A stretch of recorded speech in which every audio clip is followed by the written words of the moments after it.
Hello out there in internet land. Can you hear me out there? Say hello. This is Glenn Crytzer coming to you live from the live streaming studio that we built in my apartment, which was kind of crazy that we did that this week. If you're out there watching, I gotta look at the camera. It's over there. Hey, if you're out there, I can look at the camera over here too. Hey, if you're out there watching in TV land, wow, yeah, I know it's very impressive. I impress myself sometimes. If you're out there watching in TV land, say hello in the comments. Let us know where you're watching from because we'd like to know. And we're going to start here with a tune called Whispering. On top? Yeah. 1, 2, 1, 2, 3.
Thank you, folks. Whispering.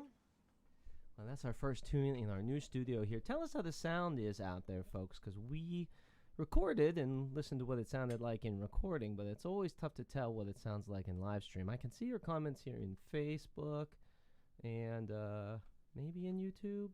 I don't know. But definitely on the Facebook band page, I can see your comments. There we go. This I can see. Oh, look at that. Hey, wow, close up. Now the sound is better, someone said. Oh, good. The sound is great. Excellent. Oh, Bill, you probably need to refresh that link on my website. Great. All right, let's see what we've got here. Well, good. I think that all is working then. I'm going to try and get better at working these camera angles here that we have. My name's Glenn Crytzer. You're listening to the Glenn Crytzer Quartet. This is the first of our streams from this brand new studio. So we're working out the bugs, but we're sure glad we're here you're here with us, and we're making some music today. That was a tune from 1920, of course, called Whispering. And that is our theme here for the day. I'm going to switch to this camera. Look at that. That's our theme here for today, is switching cameras and playing tunes from the year 1920. And that tune was a big hit in 1920 for Paul Whiteman and his orchestra.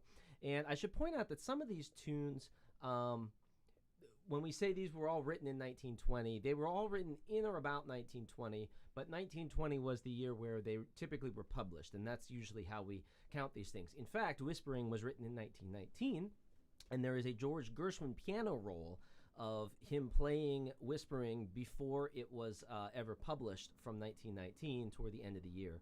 But it counts as 1920 because that's when it was published.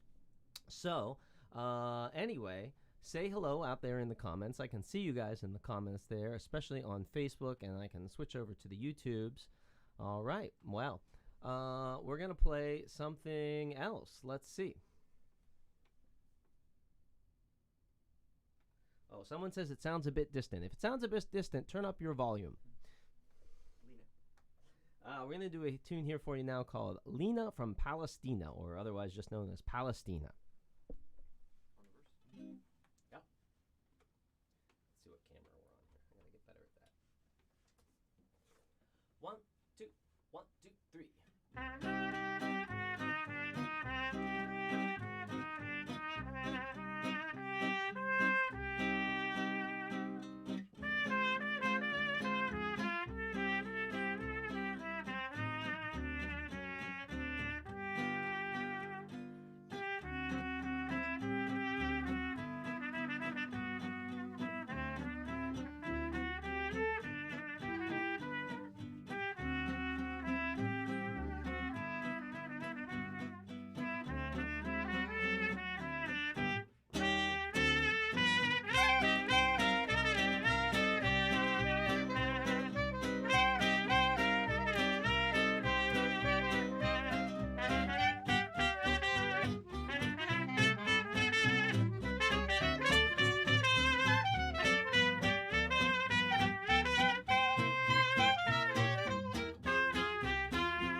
Lena from Palestina, folks. Yes, yes. Wow. I can hear your applause from out there in TV land, even with this delay. You're about 5 seconds behind us, folks. All right. Well, that was a big hit. That was a hit for the ODJB in 1920, and that was the B-side, right? The B-side of Singin' the Blues and Margie, I believe. The medley of Singin' the Blues and Margie, that Lena was the B-side of that. And we're going to play both of those tunes for you a little later on. But now we're going to do something that's not that. Let's see. What's next? Haggard. Oh, we're gonna do some W.C. Handy for you. Look at this. I can look at this camera. We're gonna do some W.C. Handy for you next. This is a tune called Aunt Hagar's Lovin' Blues, and W.C. Handy wrote this one in 1920, and this was after his big hits, after he had become famous with the St. Louis Blues and with Memphis Blues, and he moved his operation to New York City, so he was in New York, I believe, when he wrote this. And what's interesting about these handy things is when we think of a blues today, we kind of think of just like a 12-bar blues form. But at that time, I mean, and still, like the blues, it means a lot of different things, right? So W.C. Handy was really composing tunes that were called blueses. And this is one of those tunes. So it doesn't just have the 12-bar blues form. It has two different choruses that have variations on that, or two different sections, different strains, and then another strain that's just like completely different and weird and out there. So, yeah, W.C. Handy's Aunt Hagar's Children's Blues. Let's switch that camera back. Look at that. I'm getting good with these cameras, folks. Music doesn't work out. I have a career as a camera operator. Let's see. Right on, old Deacon Splitting. There appears to be a problem with the YouTube stream. I'm seeing the YouTube stream live right now. I can visually see it.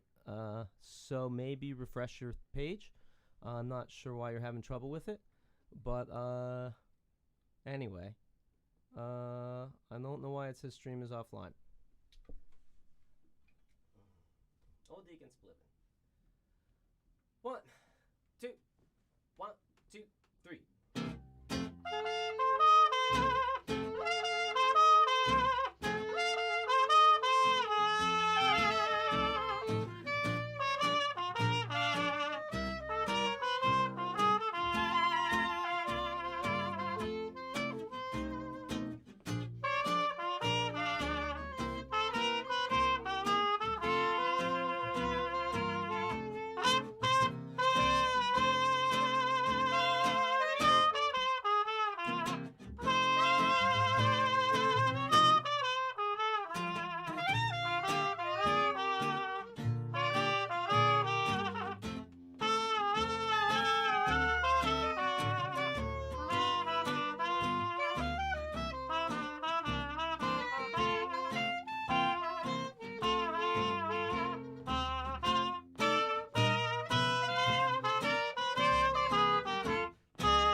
Aunt Hagar's Children Blues, folks. Clap, clap, clap, says Stephanie Robinson out there. Thank you very much. Sounds muted. Well, no, it should not be blasting out. We're recording at a very reasonable level so that we don't peak it out. We could push it up a hair. The last thing that you want is to have everything peeking out, folks. But we've checked it on our speakers here, and it plays back at a great level. My stereo at, let's see, at about 14 out of 30. So solid level out here. So please check on that, folks. But we do want to make sure that we don't blow out the sound because we are recording this. Let's switch from my camera here. Hey, because we are recording this, we are releasing every one of these as a little live album. We're going to be doing this series all winter long, starting with 1920 and moving forward. And so if you are interested in that those albums are exclusively available to subscribers. Make sure to head over to glenncrytzer.com/livestream where you can subscribe and make sure you get those. Also, we do have that little tip thing there at the bottom of the screen, and we hope you will remember to tip the musicians. We offer the subscription option or the tipping option or both. If you are feeling generous, please feel free to do both.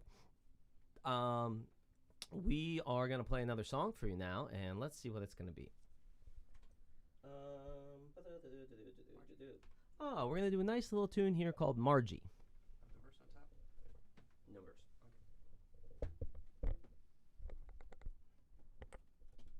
One in? Yeah.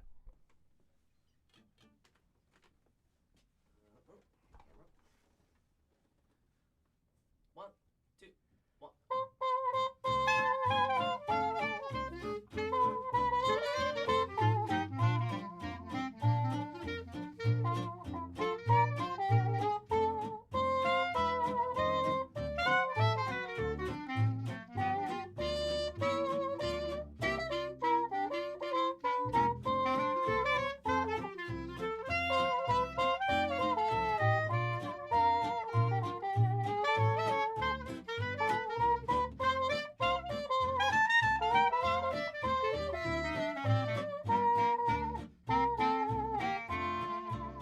My little Margie, I'm always dreaming of you, Margie. I'll tell the world I love you, don't forget your promise to me. I have bought a home and ring and everything for Margie. You are my inspiration, days are never blue. After all is said and done, there is really only one. Oh, Margie, Margie, it's you.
Thank you, folks. Margie is the name of that tune. Good old Margie. Conrad and J. Russell Robinson. Say hi out there, everybody. Did I turn it to 11? No, I just turned it to about 75%. But if you're having a hard time hearing the bass, it's because of your speakers. We assure you the bass is in the mix. We can hear it. It's because you are listening on a laptop or on a pair of headphones that do not have good bass response. Put in better headphones and you will hear the bass, baby. It will be right there. All right, let's see here. So that was a tune called Margie, also from 1920, and that was one of the ones we mentioned that was a hit for the original Dixieland Jazz Band, but it was an even bigger hit for Eddie Cantor the following year. It was recorded in 1921 by Cantor, and that tune was named for his 5-year-old daughter. So we assumed that was a ploy to get him to perform the song. We all know, but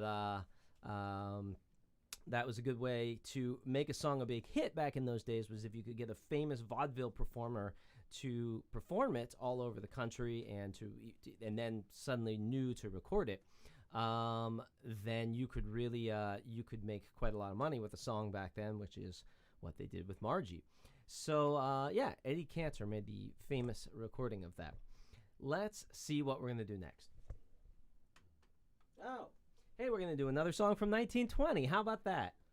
That's the theme of the day here, folks. We're doing all songs from 1920, so if you're tuned in watching today, these are all songs from the year 1920, and this is part of our Songbook series where we're doing year by year. We're going through the American Songbook and doing songs from each year. So this tune, which is called Avalon, was another one of these ones where they got a big famous vaudeville performer, Al Jolson, to he probably didn't do any writing of the song, but they stuck his name on it so he would get royalties. And this was a common practice at the time in exchange for a royalty. A famous performer would make a song, really big. And so Jolson would go around and perform it around the country, and he was such a popular performer that it would make the song a hit. And this started to become a problem because the publishers started to have to pay these performers so much to just to record these things or just to perform them. The payola scheme was so intense that that they started, like, even if the song was a hit, it was still hard to make money on it because of the amount of money that they were just shelling out to performers, and big name performers and less money to small name performers and all of that stuff. The other really interesting thing about this song is that the composers got sued over it. So I imagine Jolson didn't know what he was getting himself into, because the main theme of this song, which is the song is Avalon, is pretty well knocked off from Act 3 of Tosca. And you can find that aria. What's that? Butterflies. No, it's Tosca. I checked it earlier. It is Tosca. Yeah, Act 3 of Tosca. And so Puccini sued Vincent Rose, I think, and Benny Davis, who were the other composers, and Al Jolson, of course, because, hey, he said, there's money, and Puccini was very litigious. And he won the suit and won $25,000 in this suit, which was a lot of money back. It's a lot of money today. If anyone wants to send us $25,000, we'll take it. So anyway, so Puccini won the suit, and he got not only the $25,000 payment, but all future royalties on this song, which is now in the public domain anyway, so it doesn't matter. But, okay, Avalon. That's the story of Avalon. 2 in? Okay. We have? I think so. Yeah. Okay. And remember, we got that correct chord on the end of the... Right. Yeah. 1, 2, 1, 2, 3.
Avalon, folks. Avalon. Look out. 1920. I want to check one thing in our settings.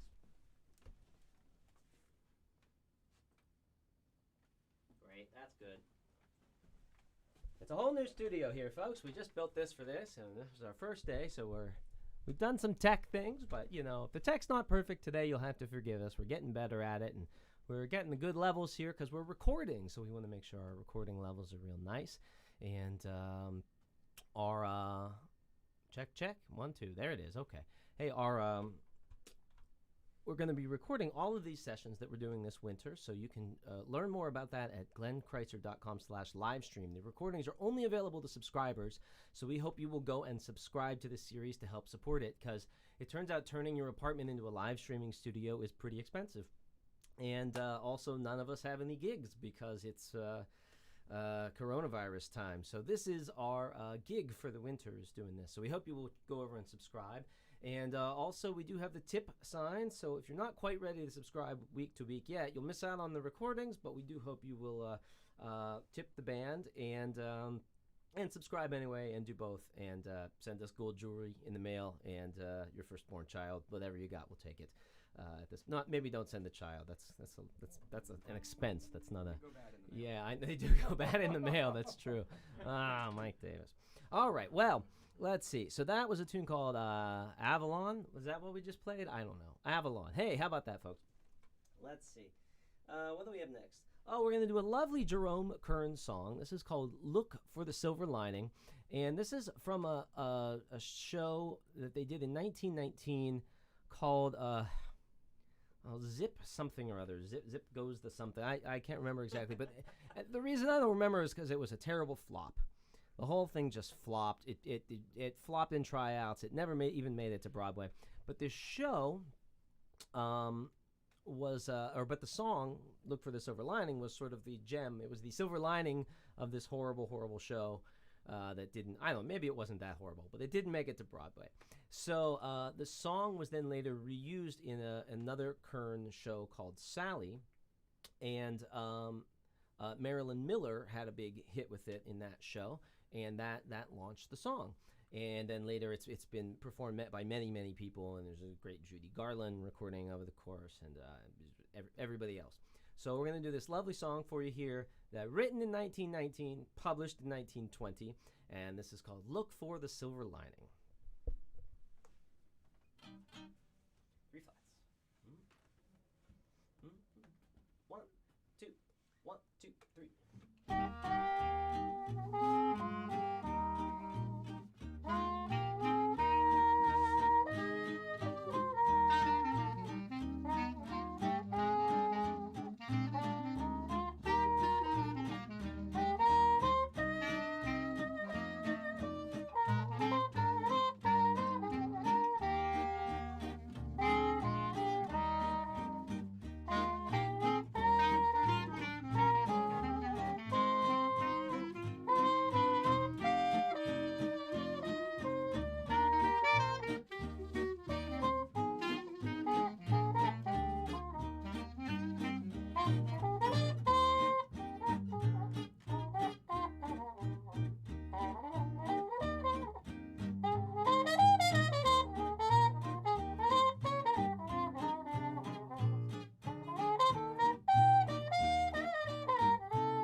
Look for the Silver Lining, folks. Jerome Kern, 1920. From the musical Sally, the one that made it famous. Zip Goes the Something was the one that flopped. I can't remember quite what that was. I'm getting better with these camera angles, folks. You can't see it here, but I have this foot pedal right down here that lets me switch the cameras, which is how I'm doing that. So I'm still getting the hang of it. So if I screw it up, you'll have to forgive me.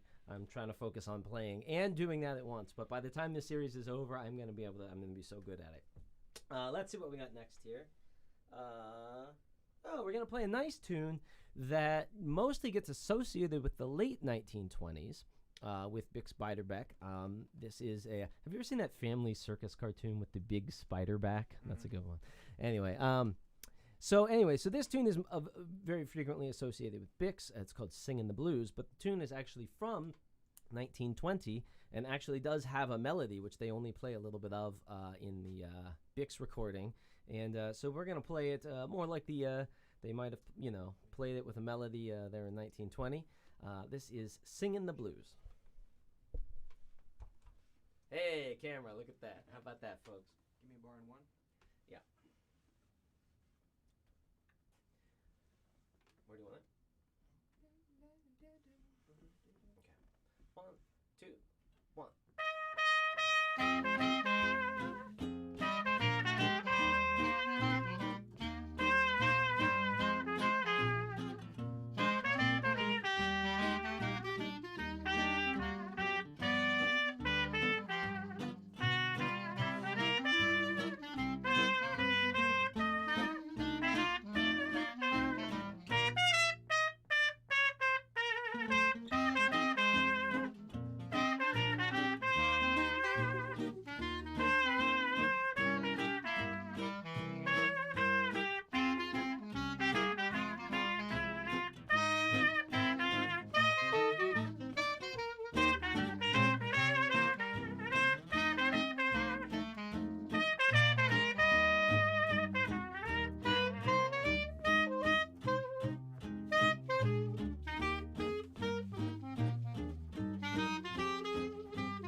Singing the blues, folks. Woo! Managed to still get that one Eddie Langlick in there. All right. Whew, it's warm in here. We weren't expecting it to be 74 degrees out when we were doing these, so it's a little toasty. But we're managing, folks. We're managing. We hope you're having a good time listening to the show. Say hello out there in TV land. I can see some of the comments here. Wow, 62 comments. Okay, let's see.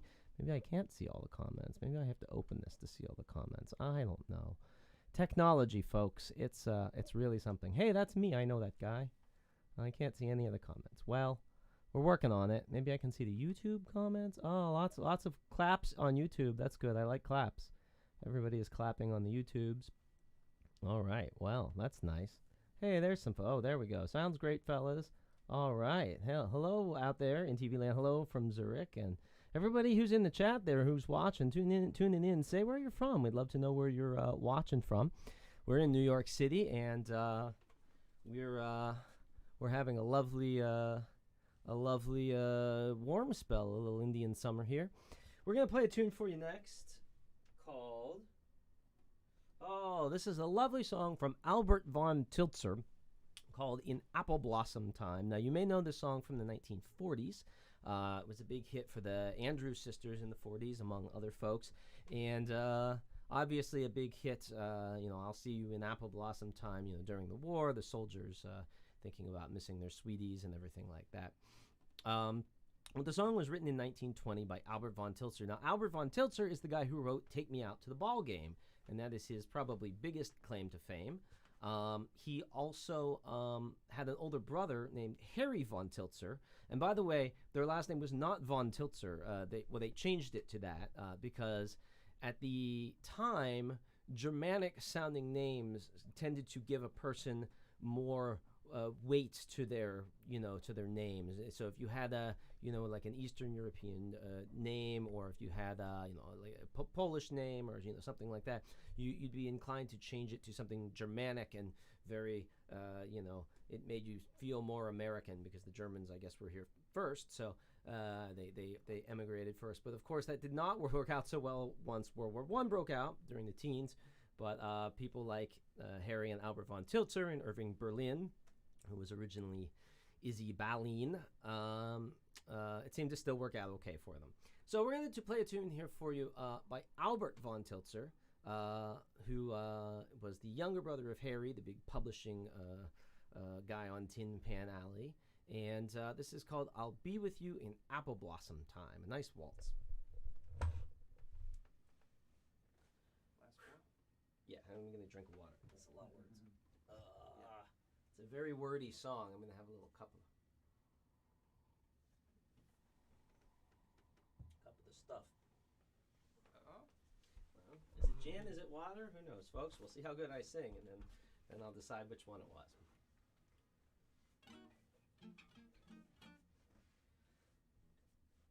Okay. 1, 2, 3, 1. I'm writing, my dear, just to tell you, in September you remember why the old apple tree you whispered to me when it blossomed again you'd be mine. I've waited so long just to claim you. I hope I've not waited in vain. For when it's spring in the valley, I'm coming, my sweetheart, again. I'll be with you in apple blossom time. I'll be with you to change your name to mine. One day in May, I'll come and say, happy the bride, the sun shines on today. What a wonderful wedding there will be. What a wonderful day for you and me. Church bells will chime, you will be mine in apple blossom time.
I'll be with you in apple blossom time. How about that, folks?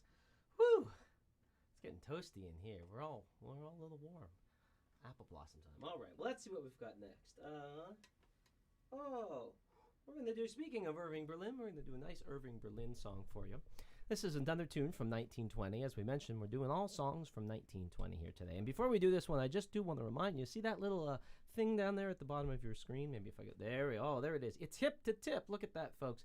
It is, in fact, hip to tip, and we hope you will remember to tip the musicians. You can do that by Venmo or PayPal or Cash App or on our website with a credit card. You can also subscribe to this series to support it every week, and those folks who do that will get a mixed and edited recording of this, which is a really nice thing to have. We are going to play a tune now for you by Irving Berlin. This is another tune from 1920, and this is a tune written about right when Prohibition came in. People started going to Cuba. And people were going to Cuba because you could drink legally in Cuba, and it wasn't that far away, so people would take vacations down to there, and it became kind of a party place to go hang out in the early 20s. So this is a song by Irving Berlin called I'll See You in CUBA.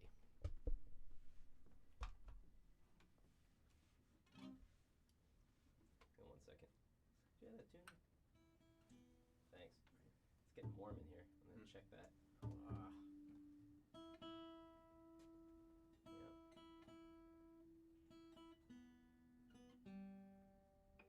Going flat. It's very toasty in here, folks. All right, that's a little better. See you in Cuba.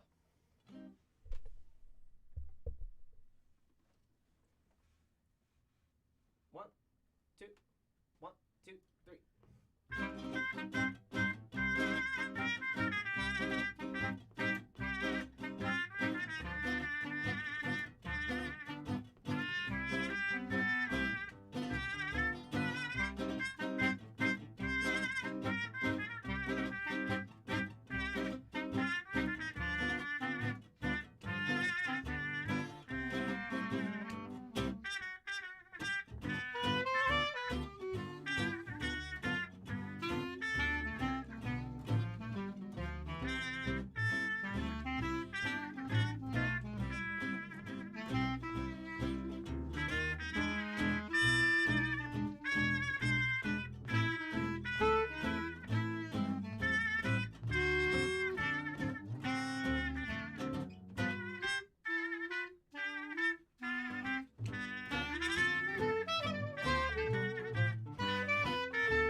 I'll see you in Cuba, folks. Irving Berlin. Well, the time has come where we have just one more tune to play for you guys, and we want to thank you for tuning in today to the first iteration of the Songbook Sessions. We're going to keep getting better at the tech side of this, and me switching these cameras all around. Look at that. It's great. I love it. I'm going to get really good at that as we go on with this. I want to introduce all these fellas to you here on the clarinet there. That's Mr. Ricky Alexander. Hooray! There it is. It's Mr. There it is. Mr. Ricky Alexander. And Mr. Mike Davis. And back there in the back, Mr. Ian Hutchison on the bass fiddle. And up here, shouting at you on the microphone, my name is Glenn Crytzer. Oh, thank you. I can hear your cheers from here. We do want to remind you to make sure to tip the musicians, or especially to subscribe to this series, because it's going to be a lot of fun. We're exploring the whole American Songbook, starting in 1920 and moving forward. And subscribers are going to get a copy of the recordings. We're going to mix and edit the recordings so they sound really great of each of these every week. And so we hope you'll subscribe to that. You can go to glenncrytzer.com/livestream to do that. You can also tip the band via credit card there, or use any of these options that you see at the bottom of the screen, Venmo and PayPal and Cash App and all of that stuff. And well, the time has come. We're going to play one more tune for you today, but hang out, because I'm going to post in the chats. We're going to have a discussion after this. We're going to have like a Zoom call, and we're going to hang out. And I've got a friend named Kevin Fitzpatrick, who is a real expert on the history of New York City and the history of World War I. And he's going to be kind of the featured guest of the chat. And we're going to talk about, kind of what was going on in 1920 and stuff like that, as well as just kind of what we're doing with music and how things are going with the stream, and what it's like for musicians in New York, or whatever you guys feel like. But we're going to start with the historical bent and work from there. So I will post the link to the Zoom as soon as we finish up here in the comments, and I hope you guys will all tune into that. And it'll take me about 5 minutes just to get retooled for that to get up and running, but I will post the link to you. All right, here we go. We're going to play one more tune for you from 1920. This one is called San. I think I've been looking at this camera, and that camera's been the one that's been on this whole time. San. San. Okay. One and then guitar. Okay. For variety. 1, 2, 1, 2, 3.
Fantastic. How about that, folks? Thank you very much for tuning in for the first of our live streaming songbook series. We hope you will tip the musicians. We hope you will tell everybody you know about this because we're pretty darn excited about it. And we hope you'll join us again next Sunday for the music of 1921. Don't forget to head over to glenncrytzer.com/livestream and subscribe and watch the you're over here. Watch the comments here. I'm going to post the link to the Zoom in just a moment. And join me there for a hang and a cocktail and a chat. And we'll see Kevin over there as well. So that's going to be really cool. All right, everybody. Until next time, toodaloo.